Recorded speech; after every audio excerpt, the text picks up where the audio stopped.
When the Buddha discovered the Great Way, his very first teaching was on the Eightfold Path, the seventh pillar of which is right mindfulness. And shortly after the Buddha attained enlightenment, he sat with a group of children and passed around a basket of tangerines. And as each child held a tangerine, inhaled its fragrance, peeled its skin, and then savored its taste, the Buddha used the tangerines as a teaching tool to instruct them on right and wrong mindfulness. Unfortunately, we don't have tangerines to pass to each of you today. But 2,500 years later, the teaching on mindfulness is more relevant than ever. The moderator for this panel on right and wrong mindfulness is the founder of the Brahm Center, a secular charity that promotes happier, healthier, more mindful living, Angie Chu.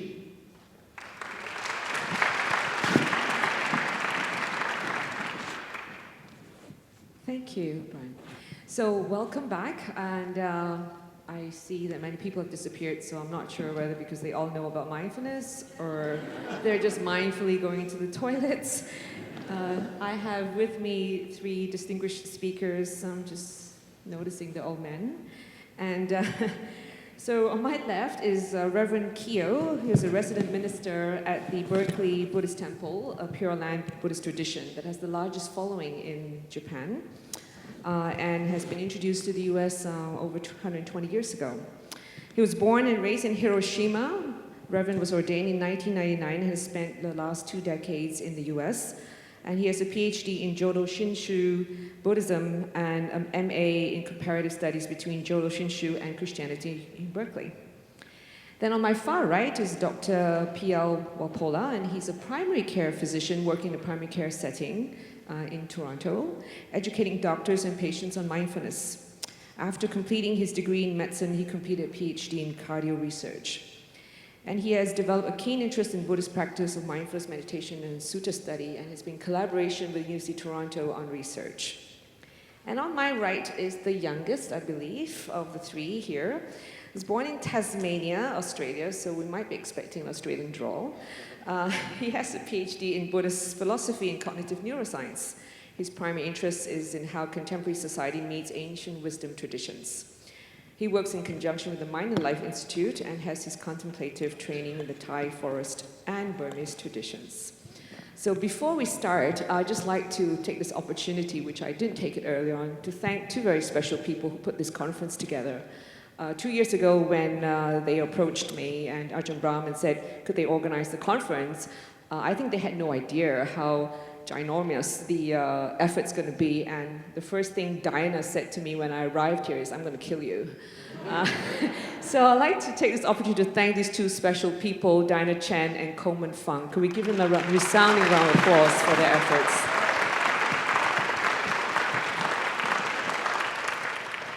So as the panel topic here today is right and wrong mindfulness, I will get them to start on the right foot. So Reverend, if you would please start by defining how would you define right mindfulness? And bear in mind the panelists, whatever you say could be challenged, so please go ahead. So how long can I talk? Yeah. Just define that. Yeah. Concisely. Yeah, minister, the priest, monk always talk too long, so I better, ask beforehand. So first of all, I'd like to say thank you to all staff and our committee members who, put all things together today. So being mindful of where I am today, I really appreciate so many, causes and conditions, and then I really appreciate, all of you who come here to listen to the Dharma. So to me, as a Buddhist practitioner, mindfulness, so to me, Buddhism is a teaching to deal with suffering. And then when we think about the cause of suffering, who is the cause of suffering? My wife? Is this videotaping? Maybe I shouldn't talk about lots of my wife, right? So my wife or my boss, my friend, we always try to find who is wrong, right? Who brings me suffering, trouble, right? I think that's not the way to, try to solve the suffering, trouble in your life from Buddhist perspective. So maybe the suffering, this guy is the cause of all suffering and even giving trouble to other people. So to me, mindfulness, especially in Buddhist context, is to know ourselves, to be mindful of who I am or how I live my everyday life.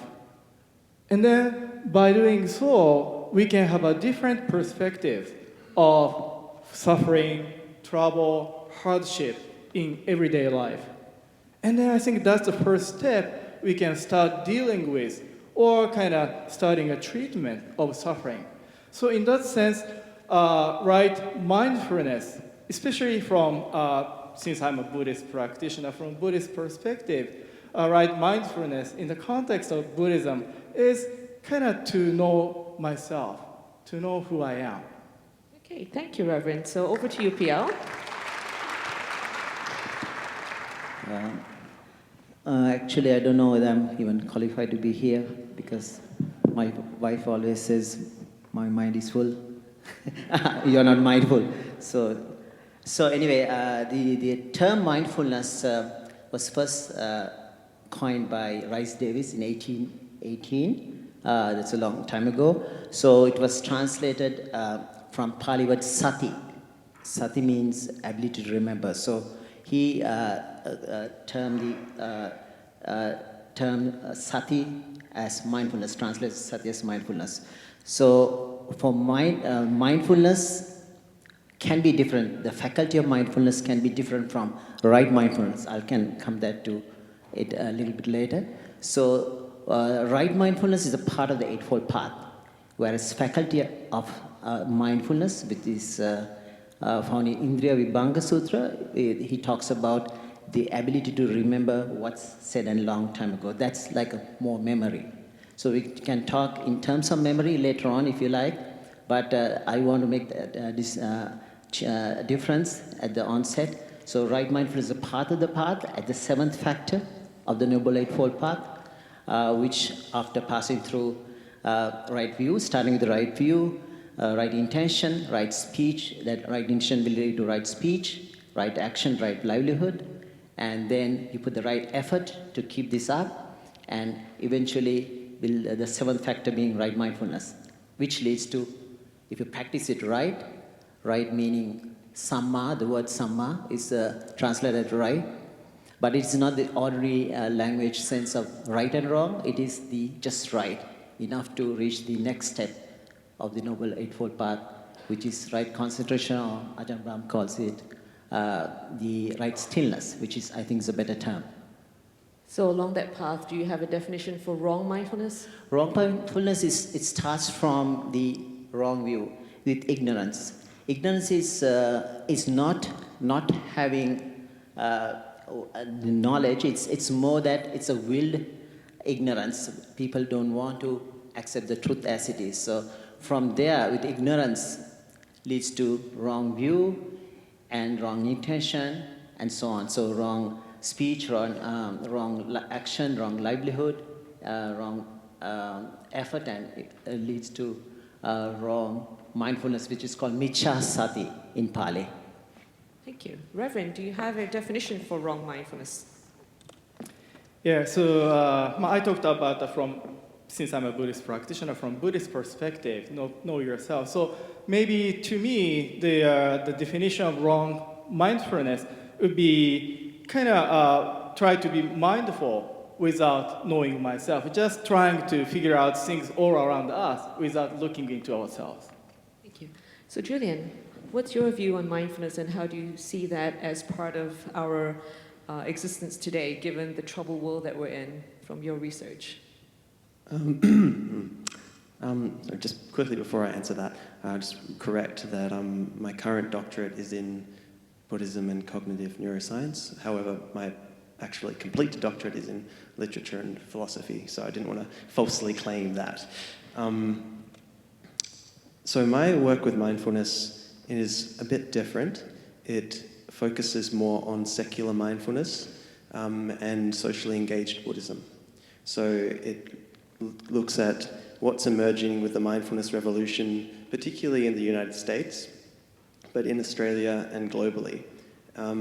As probably everyone here is aware, it's a massive growing industry, multi-billion-dollar industry, which is informing a lot of the different industries, including the military, including education, healthcare, and at the intersection of Buddhist philosophy and contemplative practices and Western science is this friction point.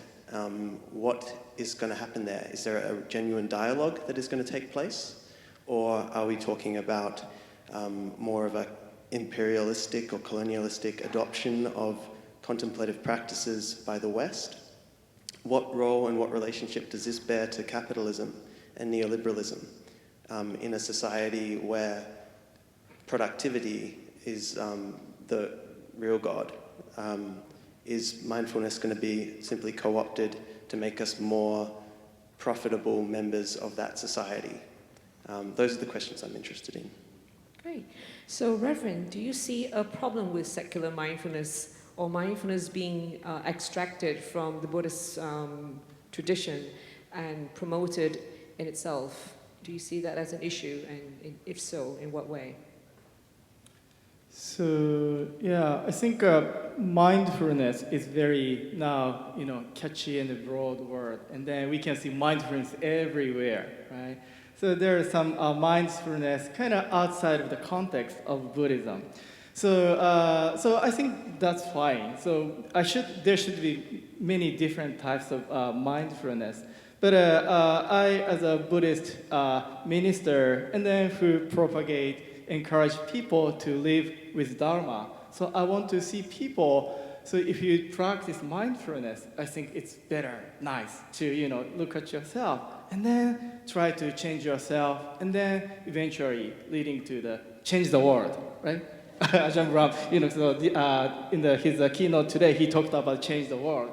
That's how Buddhism can change the world. Being mindfulness, each of us is transformed.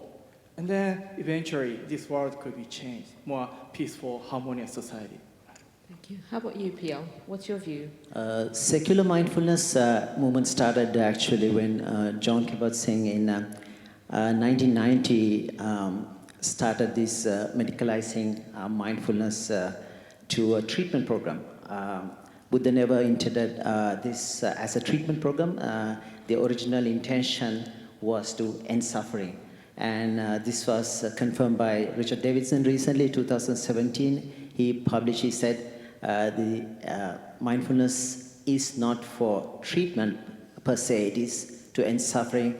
And John Kabat-Zinn went back in 2011 and kind of backtracked a bit, and he said, Buddhist practitioners, secular mindfulness practitioners should have a strong background in Buddhist practice. So initially he tried to separate the two. Then later he went back and said, this is an important part, especially the spiritual part, more than is the virtues, part of virtue is a kind of part we need to come into this mindfulness. So secular mindfulness is, there are advantages. There are lots of studies. There are some randomized studies as well recently that is which is shown that mindfulness is good as a drug in treating relapse in depression. So it all depends on the end goal. We want to end suffering, here's the path, the Eightfold Path. But if you want to have stress reduction, this is something for you. It's just like eating an apple. Even if you eat the skin, it's very beneficial, it's some fiber. But if you eat the whole apple, that's something different. Well, I would say that for most of us, we're not aiming for enlightenment in this life, so we're not ending complete suffering, right? Many people would even say, I'm looking forward to my next life. So if we were to embrace and practice mindfulness to improve the quality of our life now, is that really a problem, especially among the monastics? Even some monastics are not really going for enlightenment in this life. So what's your view on this in terms of, yes, this is now a big industry, but religion has always been a big industry. So what's the difference? Good question. I think Pial spoke really well to the fact that there is a danger that mindfulness can result in the reduction of Buddhist Dharma to a therapeutic technique.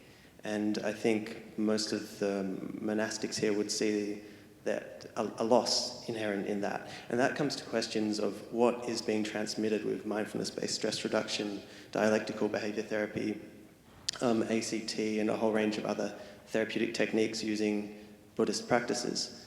Like, for instance, there's often a focus solely on impermanence or present moment awareness, not so much on the two truths or on emptiness of phenomena. So, like, I think that there are those questions about whether that's the danger, the loss of like essential parts of the Dharma in the secularization of the practice. So this is on the basis that we're assuming that the monastics have been teaching meditation, and for a period of time, it wasn't the case. In fact, if anything, I would attribute that John Kabat-Zinn has done an amazing job in incorporating mindfulness in a secular way, and therefore it's now being adopted in both the education and also the medical context. So don't you think that's really been a boost rather than been a Definitely, I should contextualize. I definitely don't think that mindfulness is a bad phenomenon or that the revolution is an unfortunate thing. I think we just have you have to question how it's done and how it's transmitted and what other forces are in play, because it always comes into a context. I think the flow-on effects of mindfulness spreading can be really positive. We just have to make sure we're aware. Like, some people would like mindfulness to be this apolitical thing, but it's always in a political context. So it will carry whatever the society it comes into has, and that's how acculturation happens. Like, Buddhism has changed from every culture that it has entered, but it's a question of how we'd like to see it develop and grow. Well, as you mentioned politics, interestingly, the UK through the Oxford University published the Mindful Nation report. This is in 2012, and Tim Ryan, Congressman of US, has in fact been pushing as well a Mindful Nation report. Sorry, that was 2012, and UK was in 2015 by Oxford. So yes, it's political in some sense, but wow, don't you think it would be a great thing if Trump became more mindful?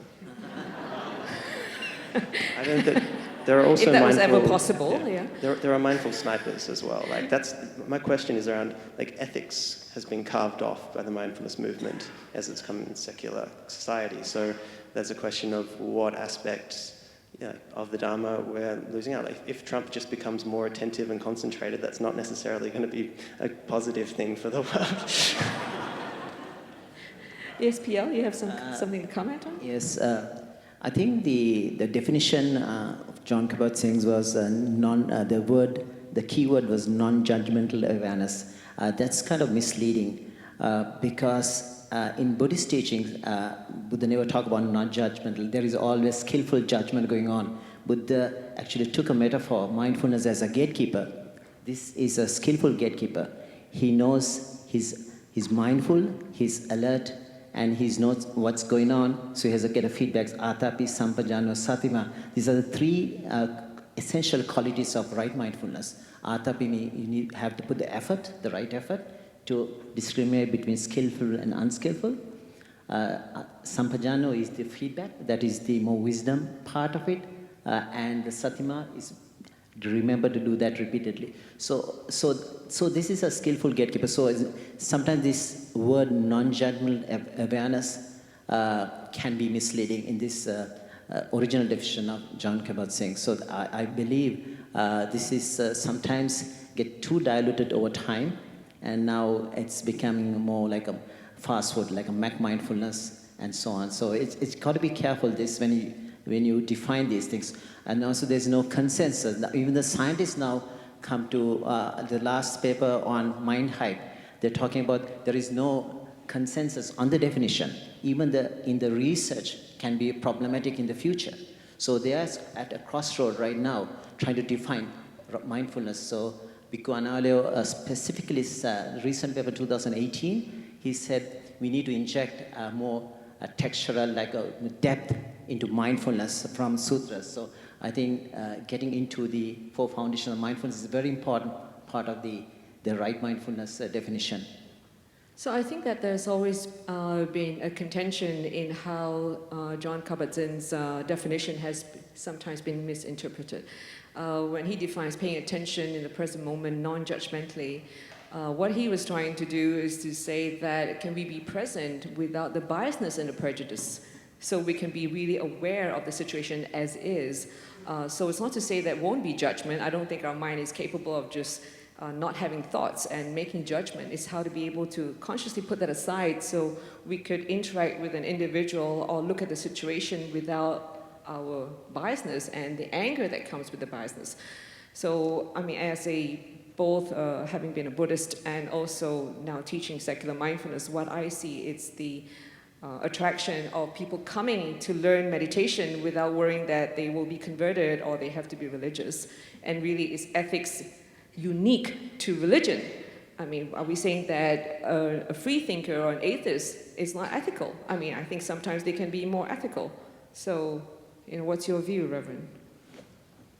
Yeah, so, yeah, I think Dharma-centered, maybe I could say Dharma-centered mindfulness is maybe as a Buddhist for us to go. And then, so when Dharma is a center of a life, or Dharma is kind of, we live with Dharma, and then that's how we are improved or transformed ethically. And then, so that's how, we can, maybe see things in a different way, or we can start thinking things from a different perspective. That's how Dharma practically changes our life and make us more ethical. I think that's a really good point. And so whilst I think that we can talk about the way mindfulness is taught and whether it has a focus on precept keeping, I think there is some research coming out showing that it's more effective if it does have some ethical orientation. But actually what I'm particularly interested in at the moment is Dharmic communities and secular Buddhist communities which are putting attention into social justice work and into thinking about the economic class system that we have, and also thinking about climate change. So there's a number of different organizations. Some of you locals might be aware of, like San Francisco Dharma Center. There's Eco Dharma in Boulder. There's like a number of emerging Gen X or millennial teachers who have this focus upon structural oppressions and like working that into Dharma transmission, which is a big question. I think there's an interesting point we made earlier that learning Dharma ourselves can change the world in a way, but there has been there's a great book called American Dharma by Ang League, which explores a shift that has taken place from first generation Dharma teachers of the baby boomer generation who had a real emphasis upon Dharma being able to change the world, and more recent millennial and Gen X teachers who are aware of all these structural concerns which haven't been addressed and which really need to be considered additionally to. They shouldn't be just ignored or passed over with the assumption that Dharma would resolve all these problems in and of themselves. And they make it's an interesting book to follow up. Thank you. Wanted to follow up? Talking about Dharma, true or false Dharma, Buddha gave a beautiful guideline in the Mahaparinibbana Sutra called the Four Great References. He said, somebody comes and says, this is the teaching of the Buddha, or I have heard from the Buddha himself. So always go back, trace back to the original teachings, the Dhamma and the Vinaya. And if you cannot trace it there, you must say this person is mistaken or just kind of reject it. If you can trace it back word to original Dhamma and the Vinaya, then he said you may accept it. He didn't force it. Dhamma is never forced. It's a hipasiko, come and investigate. So this is a beautiful guideline we have. And also with the warned about counterfeit Dhamma in the future. Yeah, there's a sutra called... Did you say counterfeit? Yep. Okay. Don't you think there's really a lot of counterfeit? It's not future, it's now. It's happening now. Buddha said that 2,500 years ago, it's happening right now. So he warned, he knew it's going to happen. He said it's like something like gold. you have gold, but there's another gold which will appear in the future. It'll be shinier, more beautiful, is easy to, it's cheaper, and people would want to use it. But this is, monks, be careful. So with the corrupt Dhamma will corrupt discipline will go corrupt Dhamma. So this is the decline of the teaching. So we need to stop this bleeding. That's what I'm saying. We need to come out with the proper kind of definition for right mindfulness. And otherwise, people are going to take it away to the fast food chain mindfulness. So I'd like to dwell a little bit on that when you talk about, is it counterfeit Dhamma or counterfeit practices? Because even somebody who wears a robe doesn't mean he is practicing the Dhamma necessarily, right? Not I mean, necessarily. Ajahn Brahm got kicked out of a monastery because he ordained women. So is that counterfeit Dhamma practice, or is counterfeit is the teaching of the sutra being changed into according to the way you like it. I mean, you like the counterfeit gold because Shiva is easier to use. It's fun, but the real gold will disappear. That's meaning people will try to use more easier techniques. So I'm trying to put this in the context of what's happening today. Yeah. So I like to just use the example of Ajahn Brahm being expelled from his monastery in Thailand. That's a totally different for ordaining women. So who is the counterfeiter? That's a Vinaya thing. I'm talking about that. No, let's talk about that, right? Because this is real. This is a big, like many religions, women are not treated equal. Yes. And when a man decides to stand up for a woman, he gets expelled. He did the right thing. He thought it was he the right did the thing. right thing, Yeah. but the people expel him.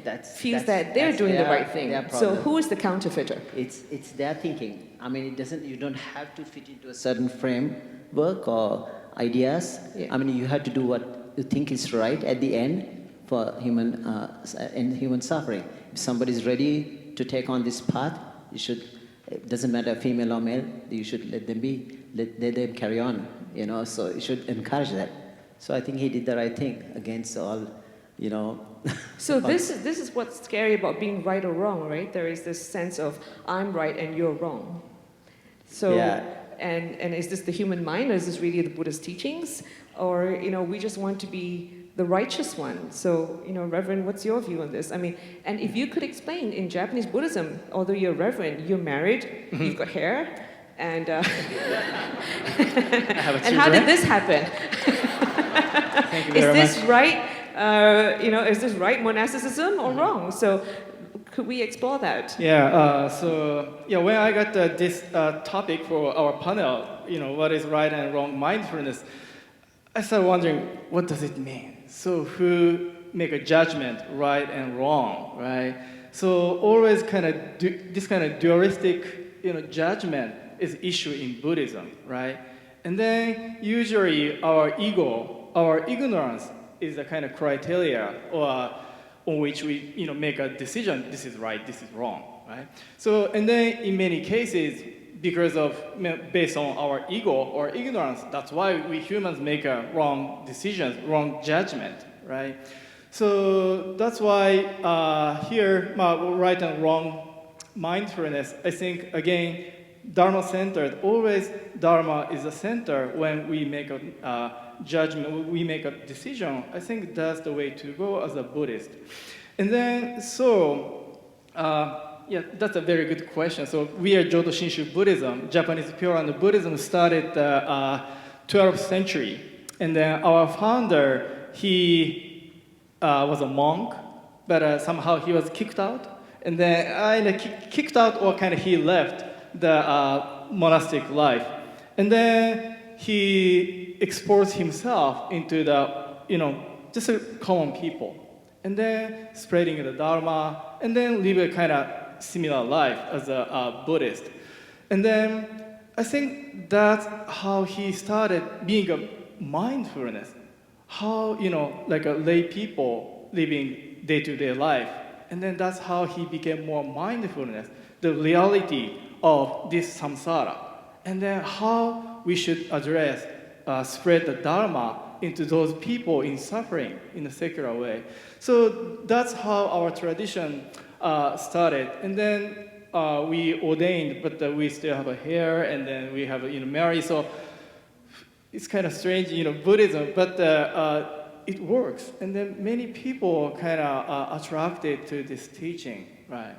So, Yeah, so I'm just wondering whether people would call that counterfeit, yeah. because it's not exactly what the Buddha introduced in the Vinaya, that Mhm, you're mhm. allowed to marry and Right. and not renounce. So the question is in Vinaya or precept, how about the people who have no time to, no time or no chance to follow the monastic life or kind of, especially medieval Japan, the Buddhism is only, part of people, only certain group of people. Most people are kind of excluded from the Dharma. So that's why in the Kamakura period, medieval Japan, many Buddhist monks, they left the monastery and then jump into the populace, and then they started teaching the Dharma, and then so that's how Buddhism spread all throughout Japan. So I think this is a kind of big shift or change of Japanese Buddhism. Try to more not secularize, but to spread the Dharma for all people, like a Mahayana Buddhism, right? Thank you. So Julian, if I may explore your research interest in neuroscience, how has neuroscience supported the development and practice of mindfulness in the context of in today's modern world where you don't have to be a Buddhist to be practicing meditation?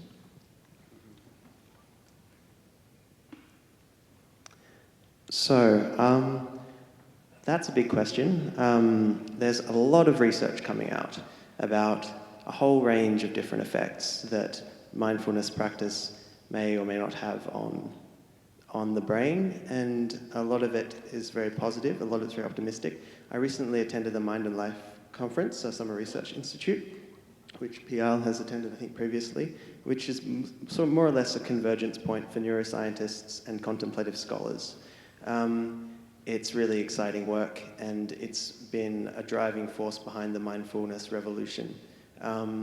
However, the dialogue that takes place is often quite unidirectional, so less a dialogue than a scientific, neuroscientific exploration of monks in fMRI machines testing brainwaves, and whilst it has spread throughout the Western world, this is really positive, but I think a dialogue should have two directions. I think we need more contemplative scholars and philosophers being able to explore like the actual Dharma, not just whether your brain gets a bit sharper, whether you become a bit more concentrated and alert and live longer, whether your telomeres don't shrink so rapidly so you like prevent cancer onset. This is great information, but we also need to think about what is the Dharma and like how like what's being lost in the transmission west. I think, as Pial mentioned earlier, there is a threat. I mean, counterfeit is a difficult term, like you said, because there is constant cultural baggage which is being lost and adopted as Buddhism shifts from place to place.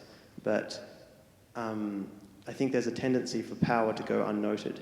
And at the moment, third-person scientific methods are powerful, capitalism and neoliberalism are powerful, and this can often mean that smaller voices get overruled. Thank you. So in my last 10 minutes, I'd like to just get everyone to summarize their points and before we close. So who would like to start? As I said, we got to remember this, the faculty of mindfulness. I want to make that separation from right mindfulness. Right mindfulness is the path, but the faculty of mindfulness helping that the right mindfulness with the right effort, as well as the sampajana part, which is the feedback part. So all these three things have to be there around the four foundational mindfulness to have a clear definition of right mindfulness. So the four foundational mindfulness is the mindfulness of the body, mindfulness of feelings, mindfulness of thoughts, and mental phenomena have to be included. So every time there are beautiful similes, metaphors given by the Buddha.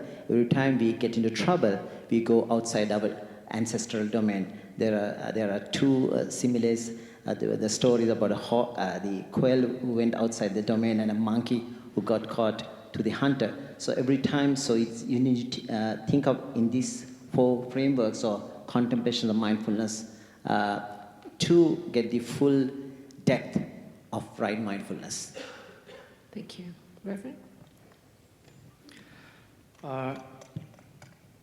So again, so my understanding of my Buddhist mindfulness is know ourselves, and then by knowing ourselves, we can be changed or we can be transformed.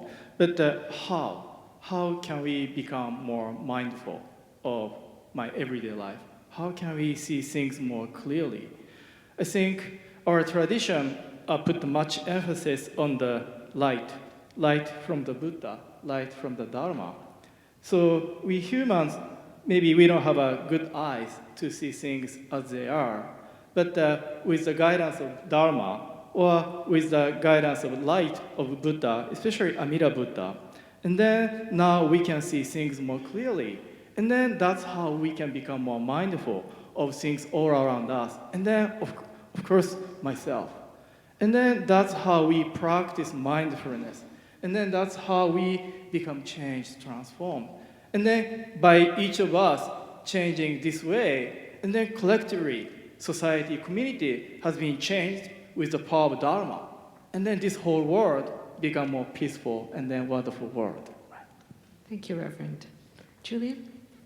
I'd firstly just like to thank Dharmadarini for taking me in since I've arrived in the United States, and to say I've been really blessed to see the intersection of Dharma through these communities and also the secular mindfulness movement.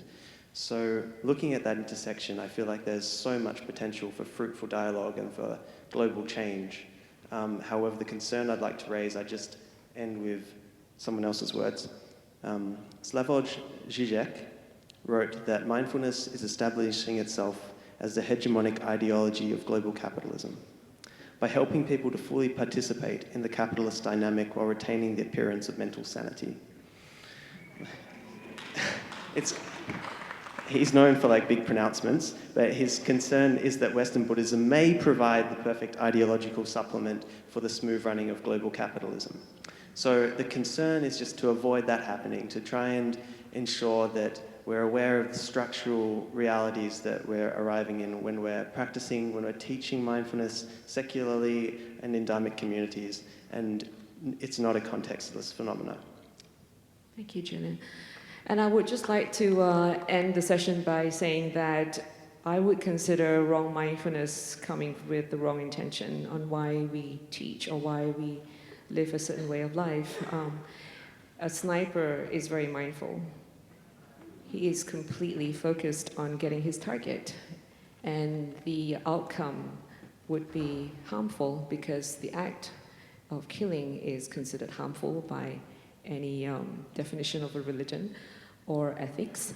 So right mindfulness, I would think that it has to do with what is our intention and what is our ultimate goal. If we're going to be teaching mindfulness for creating wealth for ourselves, I would think that that might be a concern. But I would also say that even in religion, some religious leaders are doing it with the goodness of the heart, and some are doing with intention of accumulating wealth. So it is not to say that the secular teachers are worse or better.